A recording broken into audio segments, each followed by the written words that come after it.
How fitting for episode 153. It's the 153rd time we're recording the Parkrun Adventurers podcast. My name is Scotty Trickett. I'm joined by my co-host, Mel Urbacher. Hi, Mel. Hey, Scotty. How are you doing this week? Super. Just super. Fresh off a parkrun with the showman down at Parkville. I want the behind-the-scenes feedback. Oh, of how that went?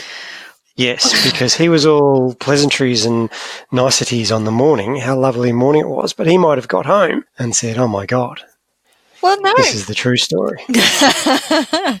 He's not so two-faced as all that. No, he had a really good morning, I was advised, especially since he got to run with you, and I believe he did a faster time than he's done in recent months. Probably aided by the fact that he wasn't pushing 20 kilos of pram and toddler. But also... It does help. Yep. Yeah, it does. But also I think the fact that he had somebody to run with and chat with the whole time. So, yeah, that was the report from the behind-the-scenes side over in the Urbacher household. Yeah, well, that was my memory of the morning too. We had a lovely run down at Parkville. Parkville's dead flat, so it was a good opportunity to stretch the legs out. I was testing the hammy. Remember that old story of I had a sore hammy? Yeah, I do remember. Yeah, well, I put that to rest. Oh, so it's all good again now? It's feeling pretty good. I've got remarkable recovery properties. You know, it was probably the beaches that healed you. There's nothing like the sea air and the salt water to cure your ails. It could be. I recommend it because the hammy is still a little bit tight, in fact very tight. I followed up parkrun with a 15k trail run on Sunday morning. Oh. Yeah, I was dragging my leg from about 10k, but that's okay. I was under a bit of pressure because I was paced by a 9-year-old. We went for a trail run around Sugarloaf Reservoir, where I think I've taken Yes, we've been there. You and the showman before. Yep. Yeah, beautiful spot close to my home. And it was with the Westerfoldians, and we all went out in a group. And we got a youngster, Matthew, little Maddie, took off out the front, and I thought someone's got to stay with this kid. He's only 9, and we took off and got through 15k, chatting the whole way. Spent over an hour chatting to a 9-year-old running around the trails of Melbourne. It was a great morning, but tested the hamstring. 15k for a 9-year-old. That's incredible. It's pretty incredible, isn't it? Puts it in perspective, what kids are capable of. You know, I remember when we launched Junior Parkrun, questions were asked, is 2K too far? Should kids be running 5K parkrun? I think some kids, you know, whether it's should or shouldn't, I think it doesn't suit all kids. But then there are some kids that can, and they can run 15K and keep up a conversation and never show any signs of exhaustion. It was pretty remarkable stuff. It's those fresh young legs who obviously don't have as many kilometres in them as some of us older legs have. That's my story. Speaking anyway. of old legs, well, how did the pins hold up over the weekend? Well, I didn't have to push them over 5 kilometres or even 15 kilometres, Scotty. I was volunteering on Saturday as the showman was down gallivanting about the Victorian countryside with persons such as yourself. I had Wes and my impending second child keeping me company. That was interesting. We were volunteering. We had a new run director on the roster last weekend at Kawana, so I was shadowing him to make sure he felt comfortable doing everything he needed to be doing, and Wes allowed me to do that quite substantially from the jungle gym or the swing in the park. So it was a very hands-off approach. There was no micromanaging involved in making sure that our new run director felt confident in doing what he was doing. He did a great job. Made my job very easy for the morning as well. But it was good fun. It was nice to be home. You know, whenever you have a big fun weekend away like we did at Palm, you always wonder if the following weekend's going to be a bit flat, a bit of a letdown, but it was nice to be home. It always is nice to be home. Great to hear. Now, we've got a Chockers episode, 153, is full of fun from Japan. We're going to catch up with a couple of parkrunners who were at the launch, but we've also got a ton of roving reports, and I'm going to link this. So I'm surprising you here. I'm deviating completely from our run sheet. When I was at Parkville on Saturday, I recognised a parkrunner in an apricot in the wild out here in Australia, the old apricot tops. But I saw it and I knew I recognised her. Do you remember Miff Winnie from Dalby Parkrun? Yes, I do. Our event director there. She's been on the podcast before. Well, she was at Parkrun at Parkville on Saturday. And the link is Lyndell was at Dalby Parkrun on Saturday, and she filed a roving report. So we're going to split up our roving reports. We're going to lead with the ladies. So let's hear from Lyndell first up, and then Melissa Ellis went down to one of the new events at Lorne Beach, and then we might come back and hear about Japan. How does that sound? Sounds like a plan, Scotty. Good morning, Scotty and Mel and all the parkrun adventurers. It's Lyndell, and I have ventured today up to Dalby. Couple of 100 k's west of Brisbane. I'm here, I'm sure you've gathered, for my D, my second last letter in the alphabet. I tell you what, it's the weekend before Game of Thrones hits our screens for the last series ever, and I tell you what, winter has come to Dalby. It's a cool sort of 15 degrees, and the locals have already told me that it hasn't been this cold before, so perfect timing. I'm just going to have a chat to the couple of locals, go for a run, and I'll check in with you after the run. No pressure. Alrighty, we've been for our run. I've caught back up with Darren and Murray. Now, as soon as I rocked up to Dalby, these guys are like, "G'day, how you going?" I think they're the friendliest blokes in town. So, what's happened for you today, Darren? Oh, today was my 50th run, and also as part of my Gold Coast Marathon training program, I had to do a PB. So I had to give it a red hot go, and I beat it by 1:50. 1:50? Yep, sure did. So my previous PB was 22:43, and yeah, so 1:50. That's pretty exciting. As you can see, I got 2 thumbs up. Pretty awesome. High five. High fives all around. Now, I understand that was very technical advice from your coach, was literally to give it a red hot go. Yes, it was, yeah, his exact words, yes. Well, that worked. I mean, no point saying, do a heart rate of this or a pace of this, just give it a red hot go. Yeah, that's right, yeah. So, so it takes the pressure off because, as you know, doing if you want to achieve a PB, it's a bit nerve-wracking. And, yeah, so a red hot go, I gave it a go. I'm still nervous. Don't be nervous, you've done what you set out to do. That's right. Now, Murray, what's your story for today? Today was my 95th park run, so 5 more and I'll be the first person to run 100 Dalby park runs, and also my personal 100 as well. And today I've done a 26 and a half, so I'm getting down to the 25 odd minutes. 25:08's my best time. Type thing. One. So I'm out here to support Darren on his 50th as well, and and get a bit of inspiration from him doing a marathon training as well. Yes. So during the week I've been trying to push like a 7 or 8 or up to a 10k during the week, just to sort of push the legs out to see if my 5k time will get a bit better. So far so good, yeah. Well, that sounds great. Now, 100 runs at Dalby. How many runs have there been here? What's today, 112.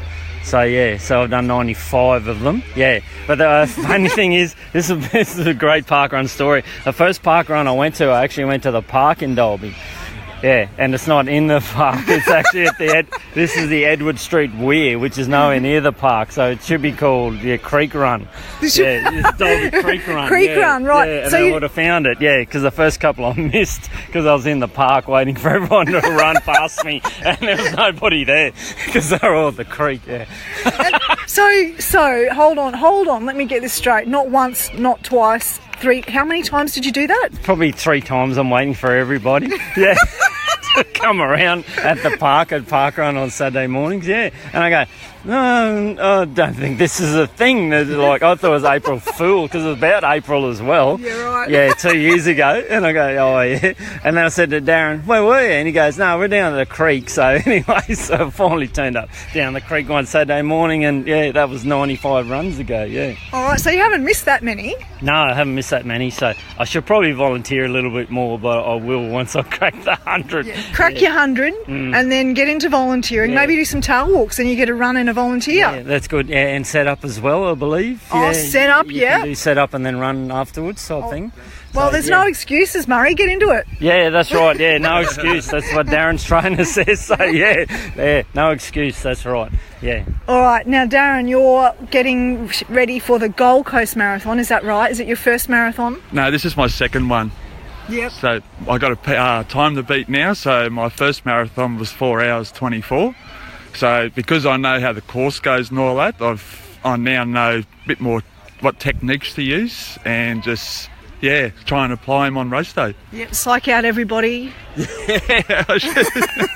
Just, Yeah. just look at everyone sideways a bit and psych them out. Yeah, I should do that, yeah. The good thing about running, I reckon, though, is we all encourage each other, no matter where we are with running, whether you're a fast runner, medium runner, more walk or anything. We all encourage each other, so, yeah. I always like to encourage people. Especially here at Parkrun. Now, your mate that I was talking to earlier, he ended up volunteering today out on High Five Corner. Yeah, young Macca, he was out there. He loves a good high five and that sort of stuff. He does some boxing training, so you got to be careful because he will rip your shoulder off if you get a decent high five out of him. So, Well, I'm glad he gave me a high five and didn't practice his boxing on me. Yeah, that's right. Yeah, exactly. Yeah, he probably will lift you up and throw you in the creek, so type thing. Yeah, he's a solid young lad. So yeah, but no, Macca's good value. So yeah, he comes along to parkrun. Yep. And happy to step up to volunteer at the last moment. Yeah, absolutely as well. So that's a great way to show some solidarity and support for parkrun and that sort of stuff. Being a community event as well. So yeah, type thing. So yeah, hats off and kudos to young Macca as well. So yeah. Yep, shout out to Macca. Yeah. Alrighty guys, well thank you so much for talking to me and thanks for making me feel really welcome here at Dalby. No problems. Glad to have you here. Yeah. No worries. Thanks for coming. Yeah. No worries. Now, something that I've never seen at Parkrun before is a basket full of tin cans that people are carrying around and clipped to their waist belts. And I've got the person who's originating all of that. What's your name and what are you doing at Parkrun? Hi, it's Nicole Boverton Cash and I'm an artist. I'm doing an artist in residency in Dalby for the Parkrun. So what I'm doing is it's a project that we're fully funded for and which we can then encourage people to be outside, getting up, active and so forth. But the result of that isn't just the fitness and the social side that we all know about, but they actually get a piece of artwork at the end of the day. They all become artists. It's a three-pronged project. Not only do we do that, and I'm doing that up until June, we've also got a photojournalist working with the people who are registering, generally seniors we're targeting specifically, and people with disabilities, but we're also involved with community. And then we pair them up with the school children. They get interviewed from the school children, and then that and the artworks collectively go to an exhibition at 107 Gallery later in the year, as well as Delightful and Delicious. We're also going to have a stall there. Yeah. All right, so the idea is that if you wouldn't normally be active, maybe art or creativity is a way to get people active. Indeed. That's the way. It's the only way that I'd get up and be active, that's for sure. Though I do have a three-wheeler bike and I do walk a lot, but I become the maker of my own art, so other people can do the same. And it's amazing that they all are similar because they're using the same process, which is just weighted pen over paper and a billy can, but the resulting images are amazing, as you saw. Yeah. They are. There's they're kind of the same, but they're different. Yeah. Not like just in the colours, but some of them are really dense and some of them are really sparse and some, they're just really very unique. You can see the repetition in the movement of people, so their swagger, their gant, their walk, etc. is highlighted visually. And I mean, you couldn't sit there and draw all of that. You actually have to go through that process of movement. So that's really important. Yeah. Yeah, wow. And so the other part is linking seniors in the community with young people through that interview process. So that's the next step. Yes, that whole intergenerational connection and respect and involvement and talking to people with stories. So I'm working with Ningana and Karingal and Waminda as well as Blue Care. So bringing seniors who, not normally get out and about, but then they have something then in common that they can talk about, which is amazing. And even one of the ladies in Ningana had actually suggested, why don't you do a 4-pen inside instead of swapping them out all the time? And I went, she's already innovated the whole thing. And so became the four-pronged pen, and so we're doing 4 colours all at one time. It's amazing. So they're all residential care homes that you're talking about? 3 of them are. Yes. Well, 2 of them are. 2 of them are aged care and 1 dementia ward. Yeah. And Waminda is for disabilities, so it's sort of respite. Yeah. And Blue Care's respite. Yeah. As well as I've got registered people just from the community. I've got over 30, heading to 40 people from the community that are involved as well.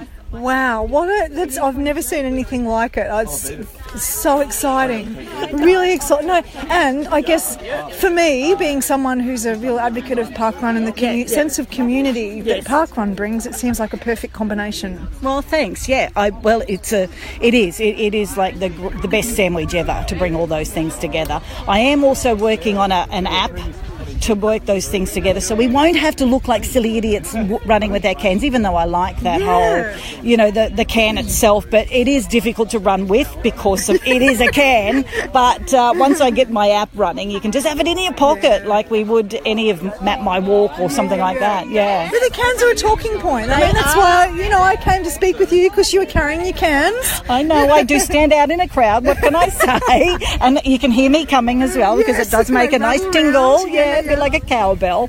And also then the resulting drawing is something that's tangible of that experience that you've just had, and you can take it home as a memento of finishing your park run, walk, whichever you want, and so you can have them like little trophies up on your board as those sorts of senses of achievement. And so it does, it creates that impetus to get up and do it again. Yeah. I should have taken one. Oh, would have been awesome. I know.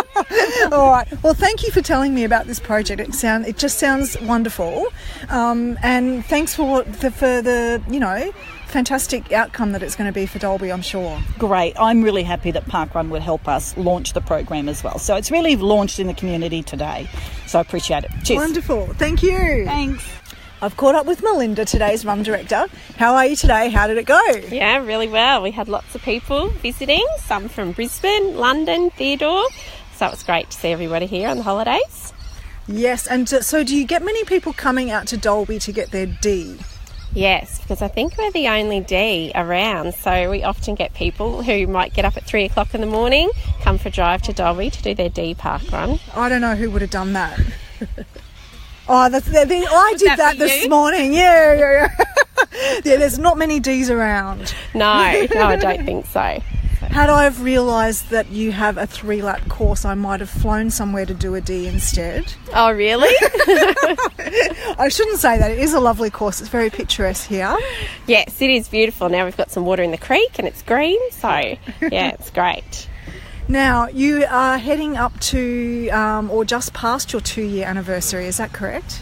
Yes, or is it? No, I think it's only 1 year. Or 1 year? Yes, just past our 1 year anniversary. Okay. Yes. And so how's that gone? How's Parkrun going in Dalby? Really strong. We have, for the last 7 or 8 weeks, we've had over 100 people, so it's been great.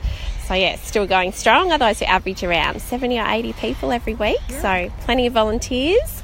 So yeah, it's doing really well in Dalby. Great. And lots of big different age demographic. You've got lots of juniors, but lots of older people seem to come along as well. Yeah, definitely. Yes, it does. It ranges from, 4 or 5 year olds up to our 60, 70 year olds. So yeah, it's great. Lots of different age groups. Wonderful. Now, how did you first get involved in Parkrun? What's your Parkrun story? I just came along. I enjoyed running, so came along and then volunteered, and then they needed some more wanted some more people to do the directing, to share it around. So I just volunteered, and it's good. Here you are. Yeah, it keeps going. And you've got some little junior volunteers with you as well. Yeah. What's your name? Abby. Molly. And what did you guys do today? I did handing out the finish token. I did timekeeper. Excellent. Well, you did a good job. Thank you. Yes. And what do you like most about volunteering? That we get to see all the people finish and try their best. That it's fun and we get to, see all the people finish. And do you run as well? Yes. Yes, sometimes with our dad and our brothers. Excellent. Well, thank you for volunteering. What a fantastic contribution all of you, your whole family is making to Parkrun and to the community here in Dalby. Thanks for having me. And yes, I've got my D. Yay! Thank you for coming. Thank you. Thank you for coming. Alrighty, Scotty and Mel, that's a wrap from me from Dalby. I've got a long drive back home again. But it's all worth it. I've got my D. I've met some fabulous people here today. What a lovely place this is out here at Dalby. Lovely country Queensland. It's a really nice course. I'm not a fan of laps, but, a lovely course along the river here in the middle of Dalby. This is Lyndell, and I am over and out for the Channel 5 News crew on the Parkrun Adventurers. Good morning, Parkrun Adventurers. It's Melissa here coming to you from Event 2 of Lorne Beach Parkrun. Lorne is a seaside town on the Great Ocean Road, about 140 kilometres southwest of Melbourne, so it's taken us a couple of hours to drive down here this morning. Lorne is a popular surfing area and pier fishing spot for whiting, trevally and barracuda. Bet you never thought you'd get a fishing report from me. Lorne is also at the mouth of the Erskine River, which travels down from the nearby Great Otway National Park. It's only got a small population, about 1,000 to 2,000, but it swells over the New Year period when up to 20,000 people visit for local activities. A lot goes on in Lorne, including the Pier to Pub Swim. The Pier to Pub Swim is very well known for Victorians. It's a 1.2 kilometre ocean swim, and it's the largest organised ocean swim in the world. It looks like a quiet morning here. It's quite overcast and there's a thick sort of smoke hanging around due to some local burning off. I can see flags and a few people milling around in parkrun attire, so we'll see who we can talk to after the run. Okay, we've just finished running Lorne Beach Parkrun and had a bit of competition out on the track today. Had a father and son running behind me, heckling me as I went. Not really, and I'm interviewing them. So what's your name? Kai. And how old are you? 10. And Dad? My name's Craig. Hi Craig, and what parkrun are you from? Because you recognise the MCR top I was wearing. Yes, I'm from Point Cook. Got a few friends out that way. So what brings you down to Lorne today? We thought we'd come down for a little holiday, a weekend break, so we've gone to Wye River, and as soon as we decided to come down here, I looked at the closest one, which of course is Lorne, which opened up here last week, so this is their second run. That's a bit convenient. Yes. What did you think of the course? Oh, I thought it was a lovely course. It's unfortunately a bit of smoke in the hills today from a burn-off they're doing, but the course itself is lovely. It's up through the trees and out onto the pier, which is a beautiful scenic run. That's nice, isn't it, on that pier? And around the ocean. Yes. Have you done a few tourist runs? 3. Yeah? And you've got your 10 shirt, I notice? Yeah, near my 50. Are you? Yeah, because I got my 10 t-shirt how many years ago? It's about 2 years ago you got your 10. Yeah, but it didn't come until last year, was it? I think last year it just came. Oh, sometimes we have to wait a bit for them, but the 51 should be a bit quicker. Yeah. Yeah. And what about Dad? He's up to 100, I see. I'm up in the 180, 190. Yeah, and so you've done a few different... Have you done more than Kai? Or? Yeah, I've done quite a few. I've done a few international runs, Singapore. I've also done Bushy Park as well, which was lovely. Yeah, I did that on my 50th run, so... Oh, that's a bit special. Yeah. Wouldn't mind to get there one day. All right, well, thanks for talking to me. I might see you at Point Cook one day. Indeed, thank you. Okay, now I'm here with the run director, or are you event director, Kristen? Officially is an event director, yes. At Lorne Beach Parkrun, so this is Victoria's 73rd event. Wow. Yes. How did the launch go last week? The launch was fantastic. We had people from far and wide, lots of groups, lots of people dressed up. A really fun atmosphere. We had a lot of support from the Lorne Surf Lifesaving Club with the ATV coming out, which is a little Lorne's a surf life-saving buggy, beach buggy, and we used the horn as a starting horn, which is a lot of fun. And we had probably had about 100 participants come for the launch, which was lovely. That's a nice size for it is number a nice one. size, yeah. Yeah. And can you describe the course for us? The course is pretty straightforward, but also probably one of the most beautiful we've been told in the world. So it follows the foreshore along a sort of a, what would you call it, a dirt trail that the turnaround point is at the end of the pier. And there's 2 laps sort of between the surf club and the pier. It's really nice running out on the pier. Yes. I really enjoyed that. So the good news for runners in this area is that Lorne is the starting point for the Great Ocean Road Running Festival Marathon, which is next month. Yes. Now, are you going to have to cancel, or No. are we all in luck? Because So the marathons run on the Sunday. Yes. And so we'll be fine. We've actually promoted it as an extra event that they can come and enjoy as a bit of a warm-up leading up to their big event. That's the, good, the day because after. I've done it previous years, but I haven't come down until after parkrun. So that'll bring more for the community, because people now can come down on Friday night. That's right. Still do their parkrun. Yes, that's true. And have a weekend rather than just coming down afterwards. That's right. Yeah, that's very good. So, tell me your story. What made you start parkrun in Lorne? Well, I actually pretty much mainly live in Melbourne, but have had a house here in Lorne for the last 10 years or so, and my background is in the health and fitness sector actually, and one of my biggest missions in life is to promote physically active, healthy lives to the population. So I've always pretty much worked in that field, and probably 6 months ago was sitting with a friend who's a resident here at Lorne, and we were saying we'd really like to bring something to the community that promotes physical activity, is inclusive, fun and free. And we thought, well, how about we look at parkrun and bring parkrun to Lorne as something that we can give back to the community and really promote what we believe in, our values. And yeah, that's basically how it all came about. So had you parkrun before?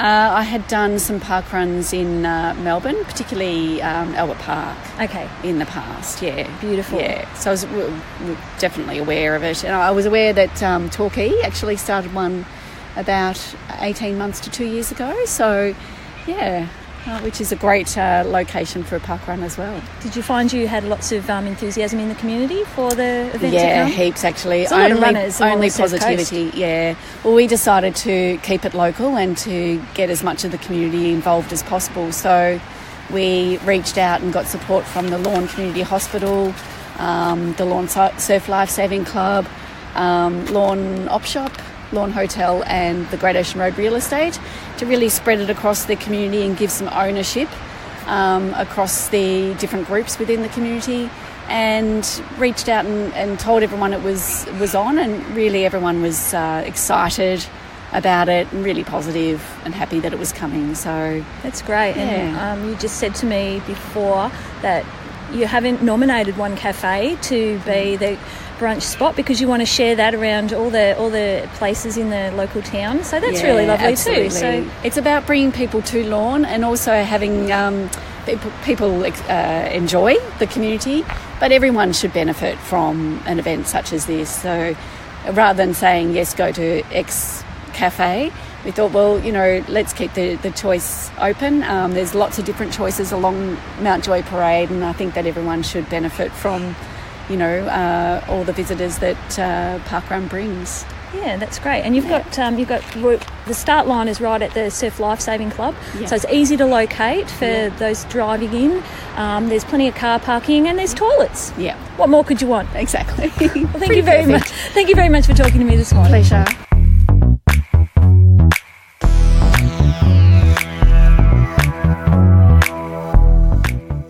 Parkrun Japan is all the rage. Everybody's been talking about it since they launched a couple of weeks ago. So we're going to jump on the bandwagon as well. And we're going to our parkrunner who was on the ground, who was involved on the day, delivering the pre-event brief. Welcome to the Parkrun Adventurers, Chiaki Okada. Thank you for having me. Now, Chiaki, you were there at event 1. I've seen photos of you up standing next to PSH. What was your role exactly in all those photos? I was translating all the normal parkrun briefing, but a little bit of introduction, what the parkrun is, and details of parkrun rules, like children under 11's arm's length, and prams welcome and that sort of stuff. And I was translating that, but I also said in Japanese what the parkrun is all about, more like we're inclusive. There's not running race. We just trying to get everyone involved and make community happy, that sort of things. I think that speech touched a lot of people. I got the really good feedback after the launch, so that made me really happy. Chiaki, let's explain to our listeners how you got yourself in this position. What is your role? You're now an official employee of Parkrun. How did you come to be in the parkrun world and at the launch of Fatu Takugawa? Futako Tamagawa. I thought I'd try, but So I'm a administrator in Parkrun Australia, or now we call it Asia Pacific, because we look after Australia, Singapore, Malaysia, and Japan. And I saw a position vacancy ad on Parkrun Australia newsletter, and my husband found it first, and then like, how about this? It might be interesting for you. And because I was already keen on park running every Saturday, so I just opened up the ad, and it says fluent Japanese required, and then I thought, that's me. And then I applied, and a week later I got interview with Tim and Renee, and I got my position accepted on that day at the interview. So that was really exciting. And a week later I started working, and non-stop since then. So since you started, it's been a bit of a whirlwind trip, and a lot of work has gone into the behind-the-scenes stuff with launching Parkrun in Japan, which you've been heavily involved in, Chiaki. What was it like to actually be in the country on the day of the inaugural and to see all those hours of hard work come to fruition, and to see how the local Japanese took to the event? Yeah, I was extremely happy, and if I can make anyone smile and happy on that day, I was just over the moon. But I didn't feel like that was the end of my hard work or last couple months. I felt like this is the start. So I don't feel like, this is the results of my hard work since I started. I feel like this is the beginning, and just so excited to start this journey in Japan. Chiaki, we've talked about when they write the book of Parkrun and they write the story about Parkrun Japan, they're going to look back and you were at the very creation. Like we've talked about, you're translating the website. So the first thing that the people in Japan will ever see are your words, and the newsletter and the social media content that we've been putting out is largely a lot of your work. This is like a massive step from you were a park runner at Logan a couple of months ago, and now you're helping launch a whole new country of park runners. Can you explain that feeling to us? I was at the beginning, I was very nervous, and then I was more focusing on word-to-word translation. But after a week or so, I just started really, really enjoying, even smiling, typing. I just talking to audience, sort of feeling, translating the words. It's like I was talking to someone about parkrun, even those writings weren't my words, but I was I can tell someone how good parkrun is, in my language. So I was really happy. It was extremely busy, long hours, but I was so happy. I always felt, even sitting on the computer for hours, just never be sort of lonely or anything. It was just, I was so happy and always smiling, typing those words.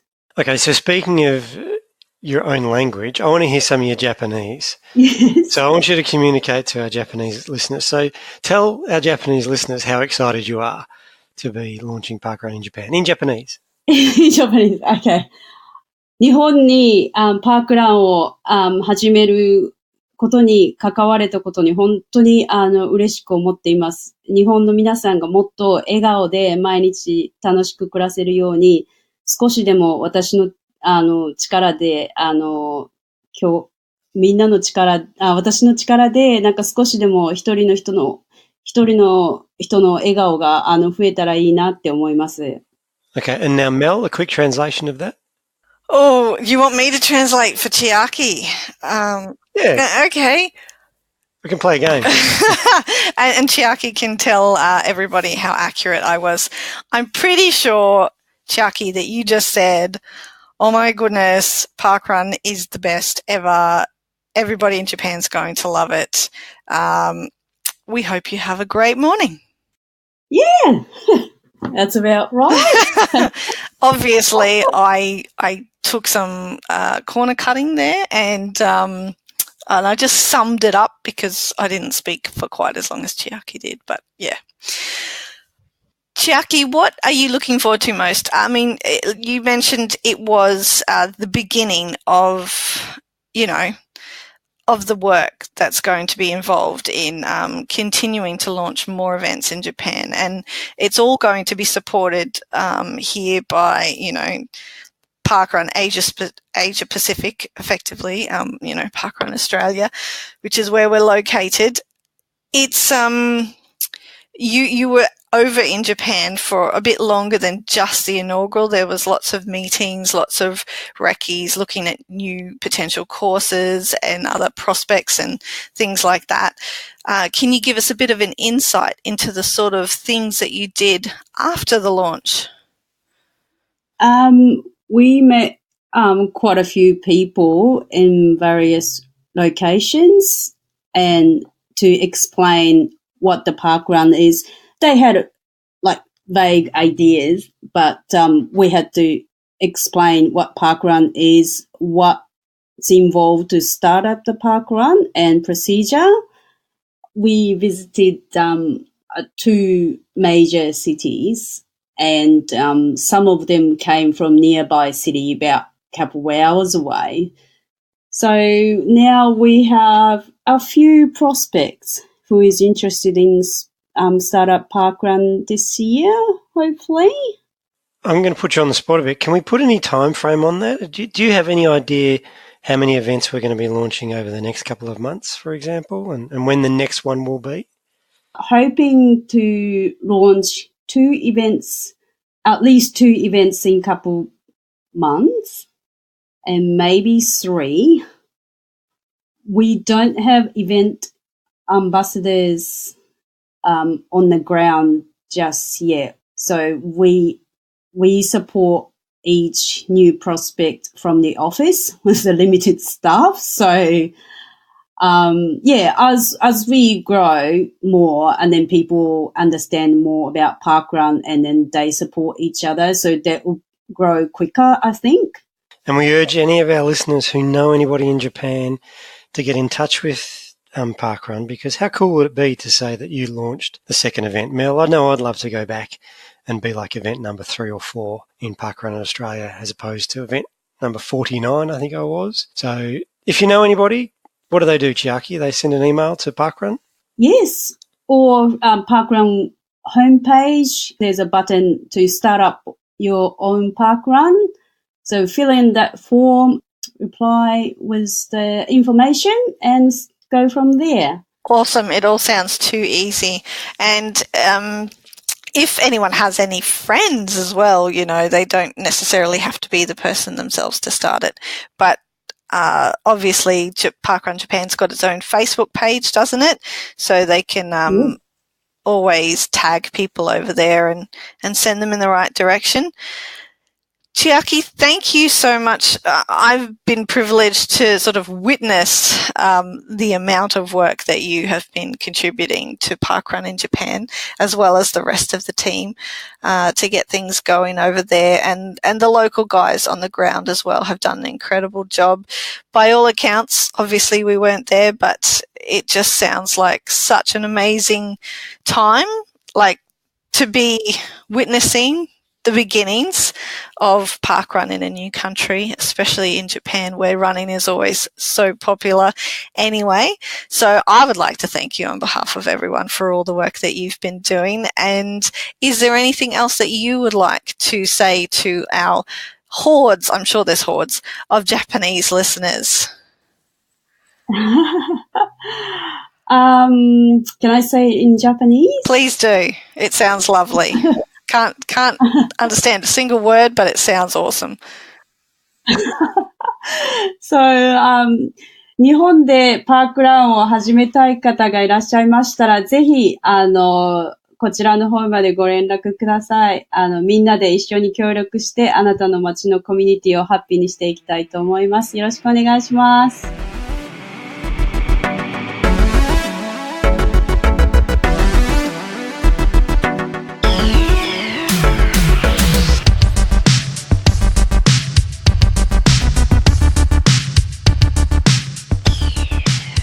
We are just about to speak to a parkrunner who had the privilege of attending the inaugural parkrun event at Futako Tamagawa in Japan a couple of weeks ago. Her name is Janet Finn. Janet, welcome to the Parkrun Adventurers podcast. Thank you, Mel. We are very excited to have you. You've got a bit of an interesting story about how you found yourself in Japan at the right place and the right time. Do you want to take us through that?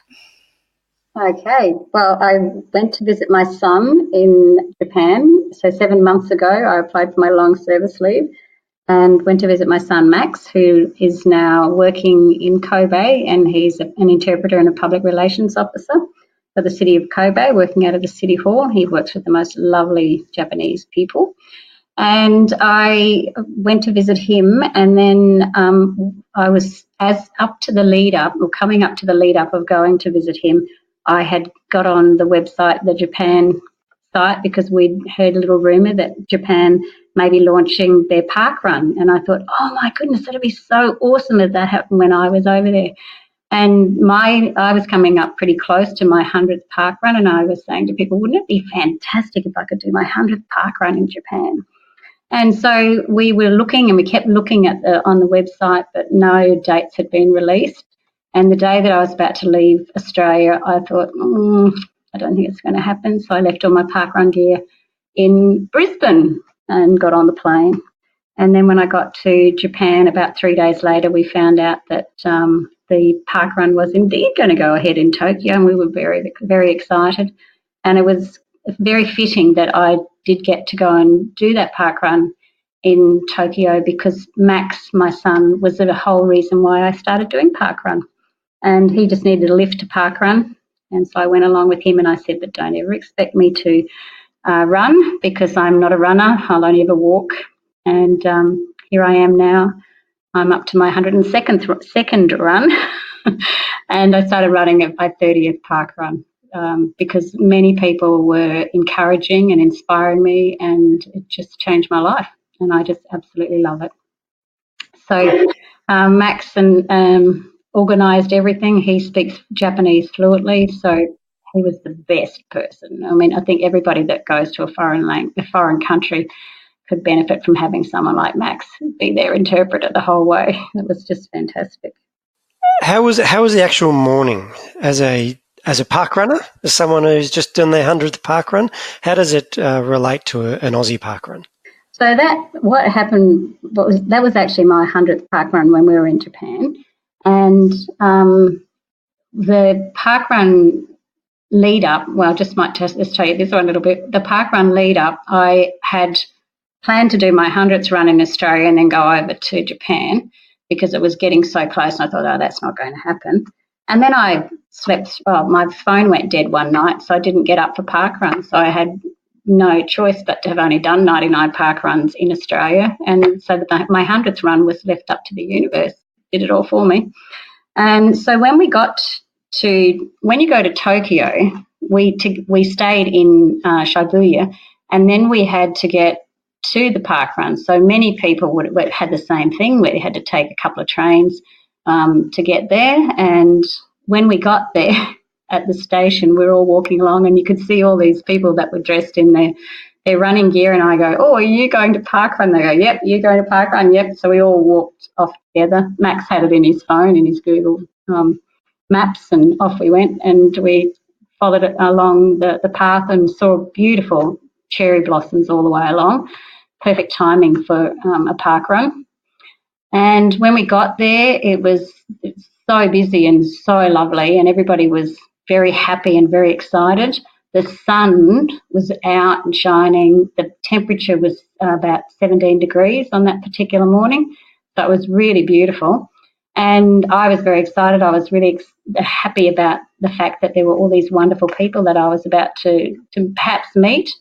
And then it was also wonderful that I could be there with Max, who started me on my journey with parkrun.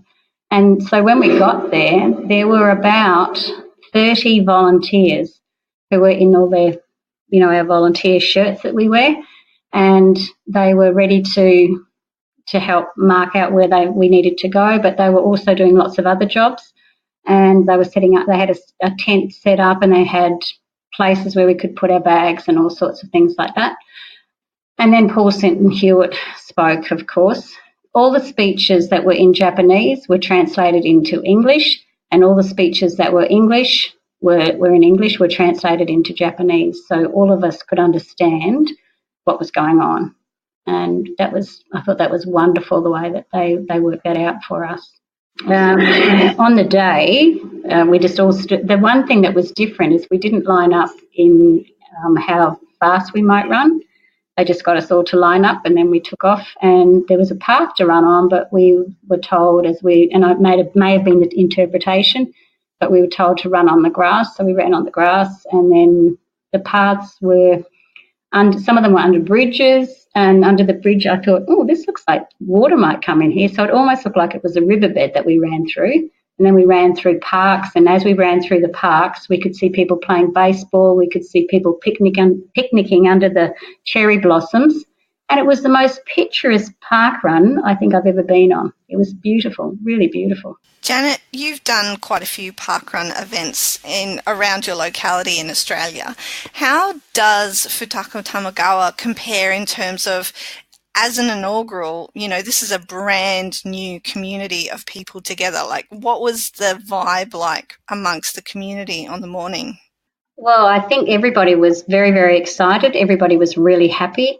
And it was kind of similar to like when we have a new parkrun set up in Australia, but it was very different because when we were at that parkrun, there were people who were from Japan, and there were people who were from other countries. And there are some park runners who are tourists who go to all the launches of all the different countries. And I met a couple of those people.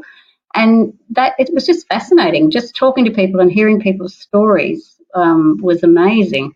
And the vibe there that particular day was euphoric. Like, we all just felt like we were blessed to be at this amazing event and to share in Japan's journey, because in Japan there are many people who are lonely, and this will be absolutely wonderful for them. As we know, Japan has, I believe, the most marathon runners of any country in the world. So they have lots of runs that they go on, and there's lots of runs that you can go around. When you put search in Google, you can find runs that you can, paths that people have ran continuously, and you can go and run in one of those paths. But this particular thing, I think the good thing that will be amazing and fabulous for Japan is it will be that connection. And so the big focus, I think, and was about that, having the coffee afterwards and having a chat afterwards, because that's the thing that I think is important in any country, but one of the things that's quite important in Japan, where they have a rising suicide rate. So I think this is going to be really wonderful for people in Japan, with that connection and going every week and doing parkrun and becoming a parkrun family. That's one of my most favourite things. When I moved to the Sunshine Coast 7 years ago, I didn't know very many people, and parkrun has been wonderful for me in that regard. I have my little parkrun family, which I love. You mentioned that you did your 100th run on the morning. I'm curious, did they celebrate milestones on the day? Did they put a call out and say, anyone come up and have your photo taken? Well, I did have my photo taken with Paul Sinton Hewitt and also Tim Oberg. And Tim came up to me at the beginning, and because I had written a little thing on the I think it might have been the parkrun tourist site, about going there with my son and how it would be my 100th. And then as I came through, they didn't actually celebrate at the beginning, which I didn't expect, because this is about Japan. It's not about someone having a 100th run. And so when I came through, I was actually quite surprised. Tim was waiting at the end and he high-fived me and congratulated me on my 100th run. That's actually on the Parkrun Japan. There's a video, and there's a little snippet of that on the video, which I thought was kind of cute. And but the next day, there was another trial for another parkrun, which was about an hour and a half away from there by train. So we stayed in a different place that next night, so we could get to there by train. We still had to get two trains to get there. And that particular day, Tim made a mention of the fact that it was my 100th run, and they all congratulated me, and I thought that was kind of sweet. Now, Janet, it's been a bit of a long way to get to 100. Obviously, you've done some volunteers and things like that along the way, but how else has parkrun changed your life personally? Well, when I first started doing parkrun, I was walking. I wasn't doing anything else. And then after about 3 parkruns, I had mentioned we go to coffee at Cafe Elemento. I might give them a little plug. They're wonderful. We've been doing that for the whole time I've been there, which was 2016 probably, I think. I can't remember whether it was August or October, somewhere around September, October, that I started doing my parkrun. I tried to look it up, but it only goes back a little way. And so when I started my parkrun, one morning I said to the guys, I had this incredible pain in my chest. And so they said to me when I was at work, and it was the end of the day, and I thought, well, if I die now, no one will find me till Monday. And they went, what? And then they mentioned the fact that I should go and have a running ECG because I might have an issue with my heart. So I went, oh, okay, you sure? And they go, yeah. And so when I went and had the test, they found that I had 3 blockages in my heart. And so I had to go and was meant to have some stents put in.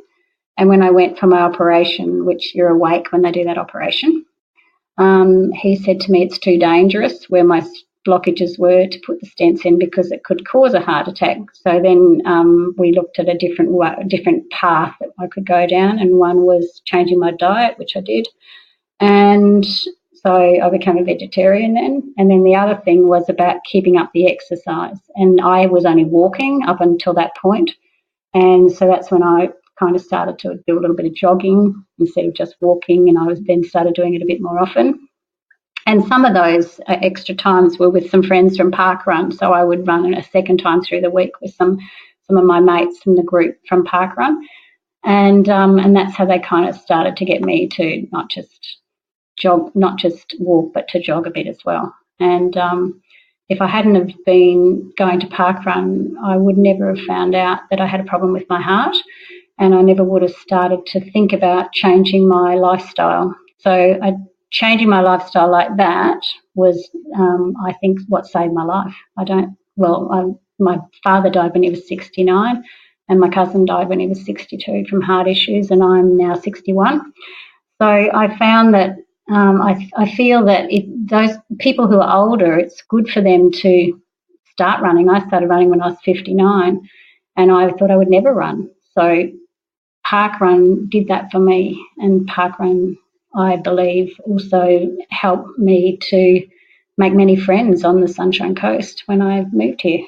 which has been fabulous. And I believe that that's exactly what Paul Sinton Hewitt wanted. When he started parkrun, he wanted us to feel connected and to feel like we belong somewhere. And he certainly has achieved that all over the world. Right, Janet, that's a great story, and I'm so happy that parkrun has had that effect for you, and I'm happy that you got to experience the very first parkrun in Japan. I know Mel and I are very jealous that you were there. So thanks for coming on the Parkrun Adventurers and sharing your story with us this week. Well, thank you for having me on the Parkrun Adventurers. I've enjoyed chatting to you, Scotty and Mel. Thank you very much.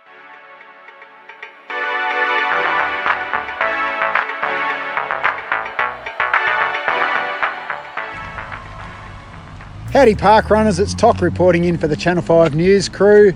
Today we've gone up to the wonderful Gunghalin parkrun where the world's greatest running club have taken over. We've filled all the volunteer roles. There was more shirts out on track than you get in a fashion parade. It's been a glorious day out on site. I'm here with Russ and Andrew, the co-event directors of Gunghalin. I guess, guys, first of all, give us a bit of a heads up on what the Gunghalin course is like. Well, it's I'd have to say it's mostly flat. It's one loop around Yurubi Pond. A couple of little bits out the sides just to make up the 5K, but generally I'd say it's a flat course, very scenic course, and generally a fast course. Thanks, Andrew. And Russ, today I think we had 300 and I don't know how many finishes. Did we have 300? I thought we were about 263 or something like that. Oh, it might have been 263. 263. But yeah, that's probably a small one for our what we are lately. We normally hit around about the 300 mark. And I think it was a bit of a slower run today. Everyone tapering for the marathon in Canberra tomorrow. Yeah, I think the first runner came in probably around about 18, 19 minutes, where our record was set by Marty Dent back during the early days, around about the 14:26 or something like that. Yeah, I had a look at your last week's history, and I thought I think you had 3 runners under 17 last week, and I thought, oh, this is going to be a quick one out here today. Yeah, the fast course definitely contributes towards it. You seem to have a really high portion of prams out on the course today. I noticed in the start funnel there's a heap of prams out there. Is that something fairly normal for up here? Yeah, we actually do have a lot of prams, a lot of interaction from the prams, the pushers and that they're giving us feedback on how we do it. Again, it's I think because of the course being bike paths all the way around, being reasonably flat is certainly, and being a loop course rather than out and back, just makes it much easier for them to do that. It's also just the demographic of the area. It's a young upcoming family area, so yeah, it's to be expected. And for a Zoolander running the course, it was a little bit difficult out there because we don't turn left unless we're an ambi turner, and we basically turned left the whole way. I had a couple of times there I had to do the 270 degree right hand turn, and I got some strange looks. We know, yeah, it is a problem with the course. We acknowledge that. We apologise to all Zoolanders out there. It's difficult. It's just much more of the practice the ambi turns before you come to Gunghalin, and you'll be right. No worries, guys. Look, it was a fantastic day out there. It was great to see so many of the shirts and so many people acknowledging themselves out there and acknowledging the club out there, and well done. It's a beautiful course. Yeah, it is. We're very proud of it, and today being probably the perfect running day for it too, was it's magnificent out there, and we just get such a great crowd that actually turns up there.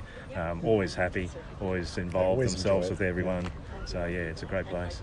Cool. Well, thanks, Russ, and thanks, Andrew. Cheers, guys. No worries. Thanks, Tom.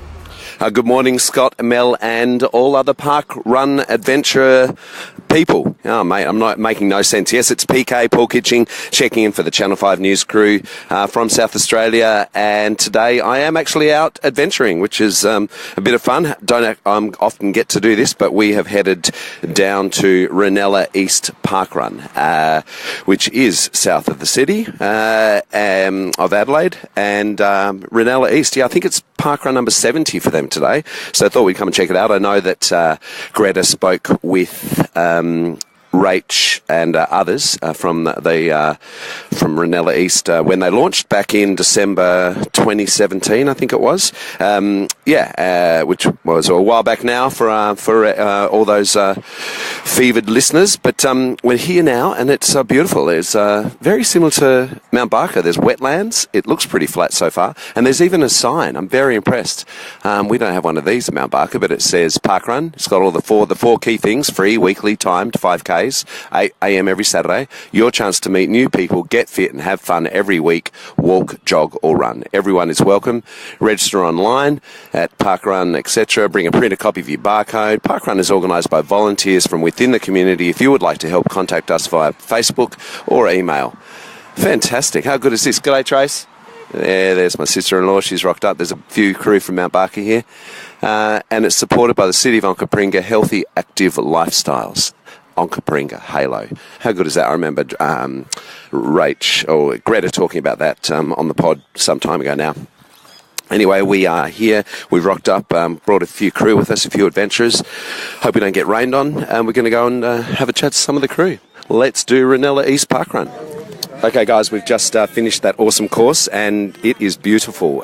Similar to Mount Barker, as I said, for those who've done Mount Barker, it's very flat. There's a little hill through wetlands, or dry lands as they are today. There's a bit of water, I see, but beautiful. And whilst I was out running, there's lots of loops and lots of bridges, Scotty. You'd love it. Lots of bridges. You go over a few times.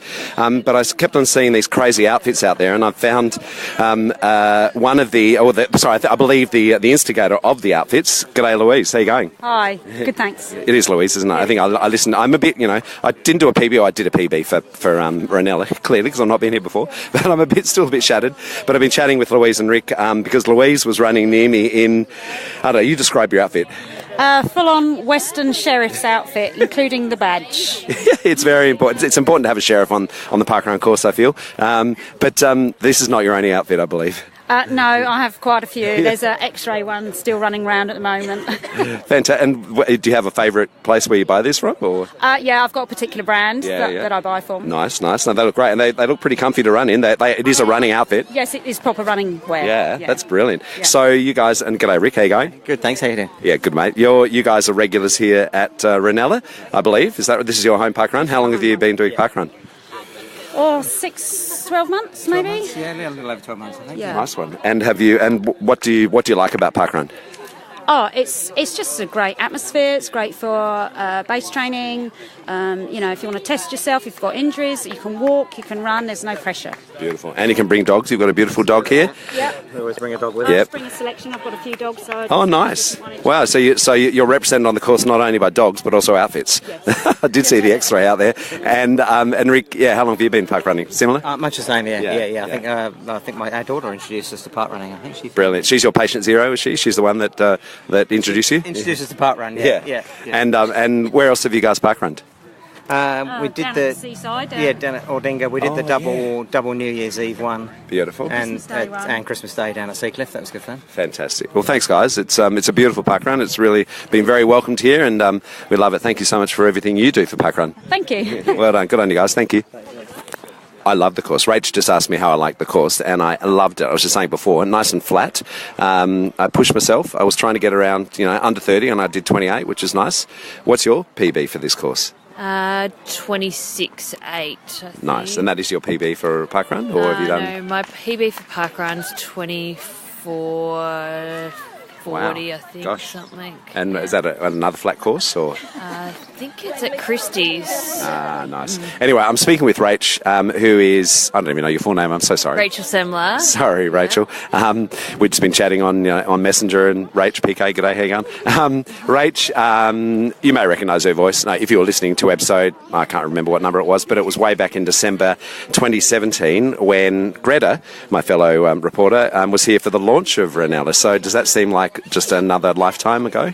Yeah. Oh, do you know what? It doesn't seem like that long ago, actually. Before we started here, and then it seems like forever that we've been going now. So This is number 70 today. Yeah. Yeah. So that's great. So you had your first birthday, I suppose, a few months ago. Yeah, then? December 16. How was that? Yeah, it was great. So had a pea theme. Awesome. So everyone got some really good dress ups. I bet Louise, who we were just chatting to, I bet she had some crazy outfit. She's certainly rocks the outfits. Yeah, she does. I can't remember what she was. I was a giant pineapple. Awesome. Always. When you can't have to be something, you have to be a pineapple. I think that's Mel's favourite fruit. Isn't that right? Or sorry, favourite chocolate. Anyway, well done. What are numbers like for you guys at the moment?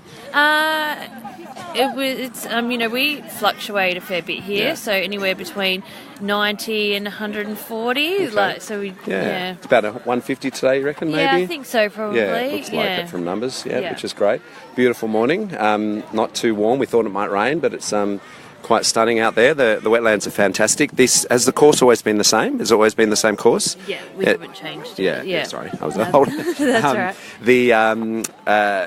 And obviously, I think I noticed the sign, and I remember Greta talking about you've obviously had great support from the council. It was part of the Halo initiative, I believe. Yeah, exactly. So Onkaparinga Council have been fantastic for everything for us. Yeah. So and they've helped us launch a few parkruns in the excuse area. me. Sorry, mate. Is your name PK? Yeah, it is. Sorry, mate. I'm just having a bit of a chat here with Rachel, the RD here. So sorry, Rach. I'll come back to you and chat with you in a minute. Yeah, mate. What's up? Oh, yeah. G'day. My name's KP. I'm a bit of a fan of yours and the podcast, and I just I saw that you were here. I'm actually a bit of a stalker. I'm at most places that you're at. Oh, really? Oh, that's a bit weird, but okay, mate. What's up? I'm a big fan of the podcast, and I've been listening, and I hear that Scotty's done his hamstring. And look, that's not good, not good at all. I hope it doesn't affect his ability to be hilarious, which he is on the podcast. But I also know that he's a bit of a fan of Bonnie Tyler, and I've got a bit of a tribute song that I thought I might sing for all the podcast listeners. Okay, that's a bit random and weird, but no, okay, go for it. All right, well, here it is. Torn around every now and then I get a twinge in my leg and I think it's my hammy. Torn around every now and then I think I shouldn't keep running, but I just keep doing it. Torn around every now and then I think I'm probably too old for this running palaver. Hang on, mate. Hang on. That's getting a bit personal. Look, no. It gets better. I'll cut to the chase. All right, cut to the chase then. And this bit's pretty funny. You know how need. When I say need, I don't mean need as in NEED. I mean need as in KNEAD. Like when you knead the bread. Anyway, just go with me here. And I need you now tonight, and I need my hammy forever. We're making it all right, and I just keep needing my hammy forever. Get it? Oh, mate, that is very random. Thank you so much, though. I'm sure Scotty really appreciates it. Look, I need to go and talk to some other people here. No, that's all right, mate. Just one more thing. Do I get paid for being a guest on this podcast? Because I know you probably get paid a lot to be a reporter. Yeah, look, mate, don't get paid, but I tell you what, I can arrange free entry to the parkrun for the rest of your life. How does that sound? Oh, mate, that's awesome. Yeah, that'd be great. Thanks so much. Please send my love to everyone on the podcast. That's great. Yeah, all right, mate. Well, look, sorry, I'm just walking away from that random person. I'll just see if I can try and find some other people. Many apologies that I had to cut short that chat with Rachel. I'll see who else I can chat to. Okay, I think I'm recording. Yeah, I'm recording. Okay, I'm now chatting with Craig. Craig, you're one of the RD team here? Yes, yeah, I've done quite a few volunteers here, about 25 in the last year, I think. Well done, mate. Well done. Your T-shirt should be on its way soon, I hope. Yes, no, I've got the T-shirt. I got the T. Well done, mate. Yep, well done. So we're just going to have a quick chat before it started to rain. We didn't think it was going to rain, but it is. And the rest of my chat with Craig, died. 59-59 situation, I suppose, in honour of the most recent pod. Don't know what happened to it. It started raining. I think we're in a hurry to get to the Gooby Goose, which is where everyone from Reynella East parkrun goes afterwards. Craig was lovely. We had a quick chat about stuff, and then I had to excuse myself and go. So I had to keep that in there, though, just to give him his 25 seconds of fame. Anyway, that's enough from me. I've spoken to lots of different people today. It's been great. Many apologies again about that random KP bloke. He keeps following me around. I'm sure I'll probably bump into him again some point. But I did like his song, and I hope it helps Scotty with your recovery. Mate, you and also Mel, thank you so much for the awesome news that the next Palm event, Palm 20, is going to be in South Australia. That is just brilliant. I'm sure there are a lot of parkruns already starting to put forward their case. Anyway, great news. So sorry we couldn't be there, me and Greta. For many reasons, but can't wait to welcome you all here to beautiful South Australia next year. Anyway, that's enough. I've been yabbering along far too long. All the best, crew. Look forward to catching up with you at another venture soon. Cheers. Thanks to Tok, who was visiting Gunghalin, doing a bit of a Zoolander takeover. And PK is back, running into all sorts of characters at Reynella East. Not sure about the KP fella either, PK. I'm not sure about the song either. The hamstring is on the mend, but I appreciate the effort that went into that. Let's get on to launches and anniversaries, Mel. I hope you read the Parkrun Australia newsletter and saw the news this week. I did, Scotty. It's huge. It's very exciting news. I am super proud to be, just a tiny, tiny, tiny little cog in the wheel behind the news. And that news is that we're launching our first prison parkrun up at Gunghalin in the Great Estate, and that is our only launch this week. It is indeed, but we do have a couple of anniversaries happening around the country. In fact, we've got 2 in Queensland and 2 in WA, so I'll kick off with the Queensland ones. We've got Augustine Heights and Mackay. Oh, and there's also a little one snuck in from Victoria, but I'll leave that one to you. So the WA events, we had Cottesloe and Wanneroo, and then Laylaw, celebrating anniversaries. Happy anniversary to those events. Now, Scotty, are we going to head to the nonsense, or would you like to talk a little bit more about this launch that's happening this weekend? Look, it's a big episode, so let's leave the nonsense till next week. I have a new idea. I'm still a bit unsure about it, so let me sleep on it another week. But yeah, I'm heading up to Gunghalin, and I think I'm going to be on the tools. I'm there to support the launch and support the Corrections Victoria officers and the prisoners. And to be honest with you, Mel, I'm not 100% sure what to expect on the day. I am looking forward to it. It's going to be something completely different. And I'll just be taking it all in and hoping I can do my part and make this a positive initiative that we're launching.